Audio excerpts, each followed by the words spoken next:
Assalamualaikum warahmatullahi wabarakatuh. Jumpa lagi di Strike Common Channel. Saya Raffi.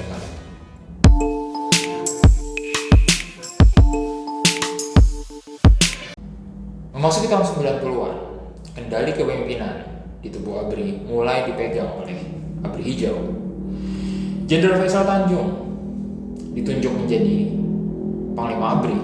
Kemudian Jenderal R. Hartono menjadi Kepala Staf Angkatan Darat. Jenderal Syarwan Hamid menjadi Kepala Staf Sosial Politik ABRI. Satu posisi yang sekarang tidak ada lagi, tapi saat itu sangat strategis. Kemudian Jenderal Safri Samsudin menjadi Pangdam Jaya. Prabowo Subianto sendiri menjadi Komandan Jenderal Kopassus dan kelak ia akan menjabat sebagai Panglima Kostrad. Di sisi yang lain, ABRI Merah Putih mulai tersingkir. Dan penyingkiran ini mengakibatkan rasa sakit hati.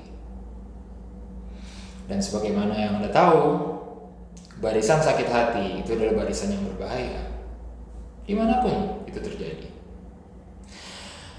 Karena itu mereka mulai menyiapkan aksi balasan. Aksi balasannya ini tidak tanggung-tanggung targetnya, yaitu lengsernya Presiden Soeharto sebagai pucuk pimpinan tertinggi dari Orde Baru. Maka apa yang mereka lakukan? Yang mereka lakukan adalah membangun koalisi, membangun koneksi dengan oposisi. Mereka akan dukung, mereka akan besarkan oposisi tersebut. Lantas siapa oposisi yang paling tepat pada saat itu? Tidak lain dan tidak bukan adalah Megawati Soekarno Putri. Kenapa?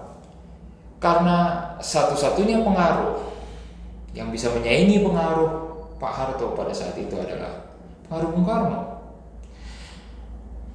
Dan itu ada pada Megawati karena ia memiliki nama belakang Soekarno Putri. Saat itu Megawati belum menjadi tokoh besar, meski ia telah aktif di Partai Demokrasi Indonesia, tapi dia belum menjabat posisi strategis seingat saya ya. Tapi dia adalah kandidat oposisi efektif yang tepat. Lalu apakah Megawati adalah boneka dari ABRI Merah Putih? Tentu bukan. Karena dalam politik, memanfaatkan dan dimanfaatkan adalah hal yang biasa. Bahkan garisnya amat tipis. Megawati melihat ada perpecahan di dalam rezim yang berkuasa, dan itu bisa ia manfaatkan untuk membesarkan dirinya dan partainya. Apalagi ideologi mereka sejalan. So why not? Maka dipersiapkanlah Megawati untuk menjadi Ketua Umum Partai Demokrasi Indonesia. Dan pada tahun 93, tahun terakhir Edi Sudrajat menjabat sebagai Panglima ABRI, didoronglah PDI untuk mengadakan kongres waktu itu di Kota Medan. Tapi kongres itu berakhir buntu. Dan kongres luar biasa kemudian dilaksanakan di Kota Surabaya di tahun yang sama. Dan pada KLB itu Megawati berhasil menjadi Ketua Umum Partai Demokrasi Indonesia. Dan sejak itu Ibu Megawati Soekarno Putri menjadi Ketua PDI. Sampai sekarang ya. Berarti sudah berapa lama? Hampir 30 tahun. Wow. Tidak berapa lama kemudian, kepemimpinan puncak ABRI diambil alih oleh Jenderal Faisal Tanjung. Jenderal Faisal Tanjung bersama kubunya ABRI Hijau sudah memahami apa yang terjadi. Dan mereka tidak menyukai situasi ini. karena itu bisa membahayakan pemilu 97. Keikutsertaan PDI di bawah pimpinan Megawati yang di belakangnya ada nama Soekarno Putri bisa membahayakan dominasi Golkar dalam pemilu, yang ujung-ujungnya membahayakan pelantikan kembali Pak Harto di tahun 98. Maka mereka pun menyiapkan aksi balasan. Dan setelah menunggu 3 tahun, pada tahun 96, sekelompok anggota PDI mengadakan kongres di kota Medan juga, yang tujuannya untuk mengangkat Suryadi dan melengsarkan Megawati. Kongres itu berlangsung lancar di bawah dukungan pemerintah. Dan Suryadi berhasil menjadi ketua umum PDI kembali. Terjadi dualisme. Tapi Megawati dengan penuh keyakinan, keberanian, dan keteguhan hati melawan situasi itu.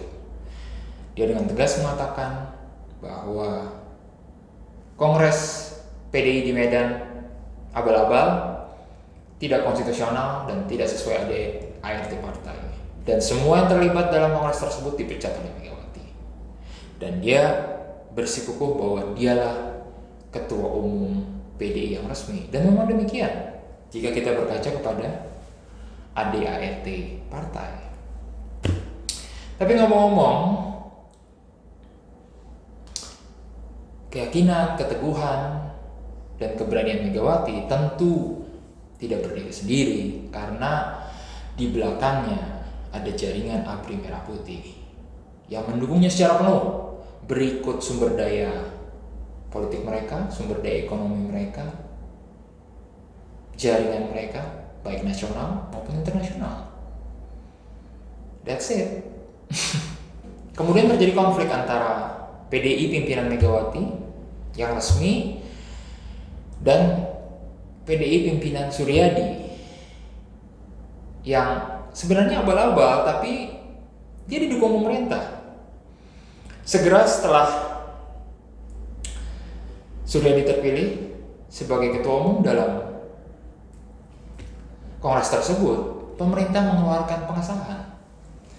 Sehingga di mata pemerintah yang resmi adalah PDI versi Suryadi, dan PDI versi Suryadi lah yang mendapatkan tiket untuk ikut serta dalam pemilu 97. Sehingga situasi semakin memanas karena Megawati dan Suryadi sama-sama bersikukuh.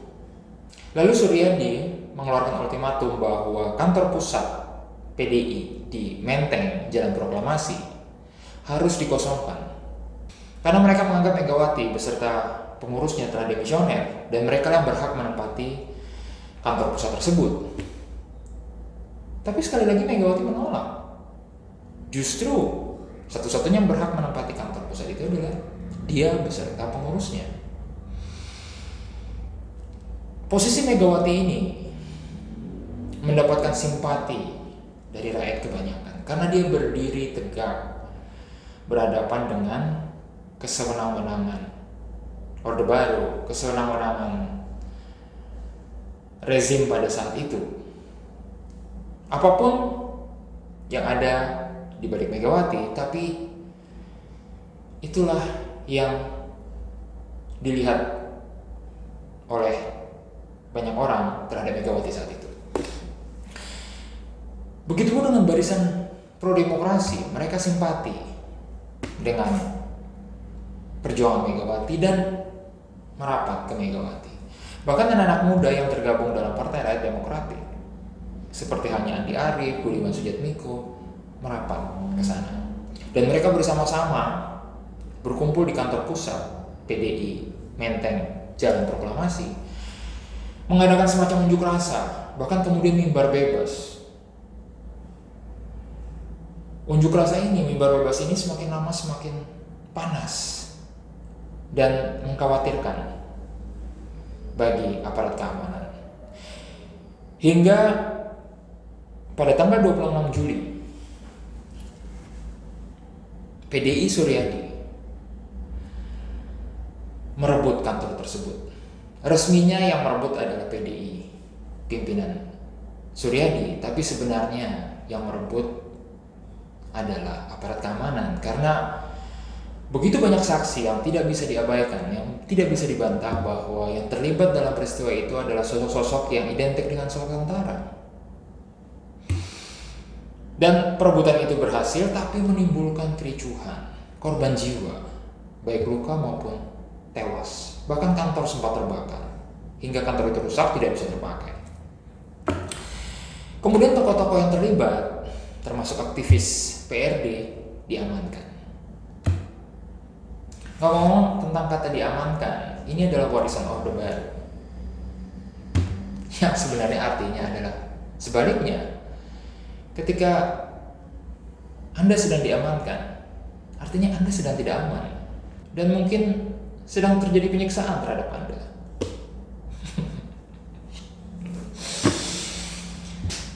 Oke. Tapi yang menarik, dan ini menjadi bukti bahwa di balik Megawati ada kekuatan besar yang mendukungnya. Meski Megawati bisa dikatakan terlibat dalam acara unjuk rasa tersebut, acara mimbar bebas tersebut, karena mereka bergerak atas instruksi Megawati, tapi Megawati sama sekali tidak tersentuh oleh hukum. Megawati tidak diamankan. Ada orang bilang ini karena dia anak Bung Karno. No, Bung Karno sendiri diamankan. Karena ketika itu Bung Karno sudah tidak memiliki kekuatan yang memadai di belakangnya.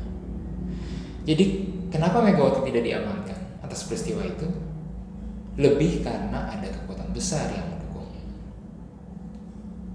Oke, selanjutnya, menurut kesaksian Andi Arief, salah satu yang ditangkap saat peristiwa itu, bahwa penyidik berulang kali bertanya kepada mereka tentang hubungan mereka dengan Murdani, dan berulang kali menekankan kepada mereka bahwa mereka hanya dimanfaatkan oleh Murdani untuk melawan Orde Baru, untuk melawan negara. Inilah bukti-bukti bahwa naiknya Megawati pada tahun 93 sebagai ketua PDI, kemudian terjadinya peristiwa 27 Juli tahun 96, adalah bagian dari proxy war antara ABRI Merah Putih di satu sisi dan ABRI Hijau di sisi yang lain. Dan proxy war ini tidak berhenti hanya sampai di situ. Akan ada perang selanjutnya yang menimbulkan peristiwa yang lebih penting, lebih menentukan bagi sejarah bangsa.